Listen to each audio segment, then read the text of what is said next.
Welcome to McPlum, simple solutions served daily. You start by picking one specific audience and one conversion goal. This narrows everything. Once chosen, build a high-value lead magnet that solves one urgent pain, make it downloadable or gated. Then set the capture mechanism, a simple 1-2 field form plus double opt-in to improve list quality. Make sure to connect the form to your CRM and tag contacts by persona. This enables segmentation immediately. Act now. Launch a minimal working funnel version within 72 hours to collect first leads.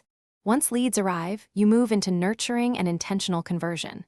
Design a 5-step email sequence that delivers value first, then introduces social proof and a clear offer. Stagger timing to test open patterns. Make sure to segment by actions, opened, clicked, or inactive, and route them into different flows. Meanwhile, refine the landing page. Tighten the headline, lead with benefits, add 1 CTA, and include measurable proof. Use a /B tests on subject lines and CTA copy to iterate weekly.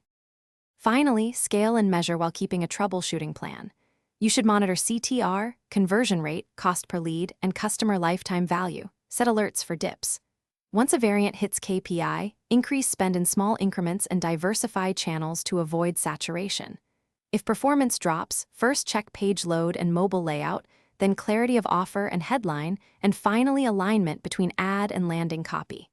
Keep one core test running. If nothing improves, revert to the last winning version and diagnose more slowly. Thanks for watching. Stay juicy and subscribe.